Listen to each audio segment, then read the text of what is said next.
আমি জানি এই ভিডিও দেখার পর আপনি সত্যিই আনন্দ পাবেন, কারণ এটার আপনার দরকার ছিল। দেখুন, সত্যিই যদি আপনার কোনো অ্যাপ, আপনার ফোনে থাকা কোনো অ্যাপ খুব বেশি ইম্পর্টেন্ট হয় এবং তার যে প্রাইভেসি আপনার খুব বেশি ইম্পর্টেন্ট হয়, তাহলে আপনি দেখুন আপনার যে ফোন ডায়ালার, এটা কি শুধুমাত্র ফোন ডায়াল করার জন্য? একদমই না। আপনি খেয়াল করে দেখুন, এখানে যেখানে আমাদের নাম্বারটা ডায়াল করতে হয়, আমি একটা নাম্বার ডায়াল করছি, হ্যাশ। এখানে দেখুন কটা নাম্বার দিলাম, দিয়ে হ্যাশ যেই দিলাম, দেওয়ার পর দেখুন হিডেন অ্যাপস বলে একটা 3টে অ্যাপ খুলে গেল, যেটা আমার কাছে মূল্যবান, আপনার কাছে অন্য কিছু হতে পারে। কিংবা এখানে অ্যাড অ্যাপও করা যায়। এখানে এসে আপনি যতগুলো অ্যাপকে হাইড করতে চান সেগুলোও আপনি খুব ইজিভাবে করে রাখতে পারেন। এখানে খেয়াল করে দেখুন অ্যাপের লিস্ট বেড়ে গেল। কিন্তু আপনি আশ্চর্য হয়ে যাবেন, যদি আপনি সেটিংয়ে গিয়েও এখানে সার্চ করেন, কিচ্ছু পাবেন না, এতটাই প্রাইভেসি এখানে মেনটেন হচ্ছে।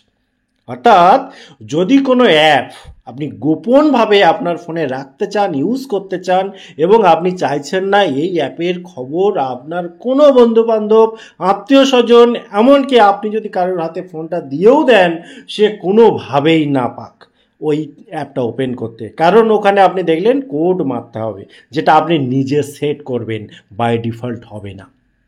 তো এটা সেটিংটা কিভাবে করব চলুন দেখে নিই। তো আপনি আপনার ফোনের যে নর্মাল সেটিং সেখানে ক্লিক করে দেবেন। এবারে আপনি স্ক্রল করতে করতে নিচের দিকে আসুন। আপনার ফোনের কোম্পানি মডেল অনুসারে একটু এদিক ওদিক থাকতে পারে। মেন কথা, আপনার ফোনের যে প্রাইভেসি যেখানে রয়েছে সেই জায়গাটায় ক্লিক করুন। এই ফোনটাতে যেমন সিকিউরিটি অ্যান্ড প্রাইভেসি একসাথে রয়েছে, তো এর উপরে আমি ক্লিক করে দিলাম। এরপরেও আপনার ফোনে হতে পারে প্রাইভেসির আলাদা সেকশন রয়েছে, বা এরকম বাক্স করে করে রয়েছে যেখানে প্রাইভেসি লেখা রয়েছে। সেখানে গিয়ে আপনি দেখবেন এই ফোনটাতে যেমন নিচে রয়েছে যে হাইড অ্যাপস, তো এখানে যদি আমি ক্লিক করি, তো এখানে আপনার ফোনের যে নর্মাল যেটা সেটা করে দেবেন, যেটা দিয়ে আপনি লক করে রেখেছেন।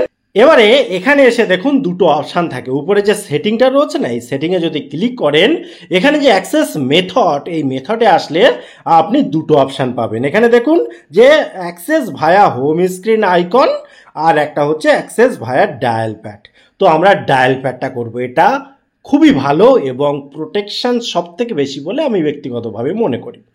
এবারে দেখুন নিচে রয়েছে অ্যাক্সেস কোড। এবার এই জায়গাটা অ্যাক্সেস কোডের এই জায়গাটায় এসে আপনি কি করবেন, এখান থেকে একটা কোড জেনারেট করতে পারেন, কিংবা আপনি এখান থেকে বেরিয়ে আসলেন, বেরিয়ে এসে যেমনি নর্মালি আমরা যাচ্ছি, যে হাইট অ্যাপের ভেতরে গেলাম, গিয়ে নর্মালি আমাদের যে লক সেটা খুলে নিলাম।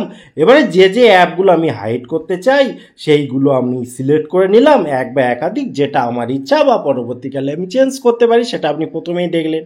এবারে হাইড করা অ্যাপগুলোর লিস্ট এখানে দেখে নিলেন। উপরে দেখুন রয়েছে সেটিং, এই সেটিংয়ের এখানে আসলেন। এবারে দেখুন এখানে অ্যাক্সেস মেথডের এখানে এসে আপনি এটা সেট করে নিলেন যে অ্যাক্সেস ভায়া ডায়াল প্যাড, এবং নিচে অ্যাক্সেস কোড যেখানে আছে এই জায়গাটায় প্রথমে দেবেন হ্যাশ, তারপর আপনার যেটা মন চায়, আপনার মন যেটা চায় সেটা আপনি দিয়ে দেবেন। দিয়ে দেওয়ার পর আবার একটা হ্যাশ দেবেন, উপরে দেখুন রয়েছে ডান। ডান করে এখানে আবার একবার ডান করে দিলেন, হয়ে গেল। এবারে আর কোনো কাজ নেই, এখান থেকে ডাইরেক্ট বেরিয়ে আসুন, দরকার হলে একবার রিফ্রেশ করে নিন।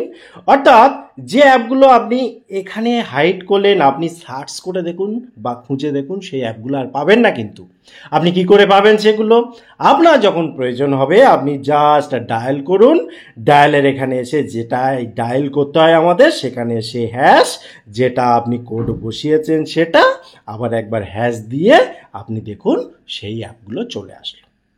এবং প্রয়োজন হলে আপনি অ্যাড অ্যাপ, অর্থাৎ আরও অ্যাপ বাড়াতে পারেন, কমাতে পারেন। এই হলো টোটাল ইনফরমেশান। কেমন লাগলো ভিডিও অবশ্যই কমেন্ট করতে ভুলবেন না। আবার দেখা হয় পরবর্তী ভিডিওতে। ততক্ষণ ভালো থাকুন, সুস্থ থাকুন, বাই বাই।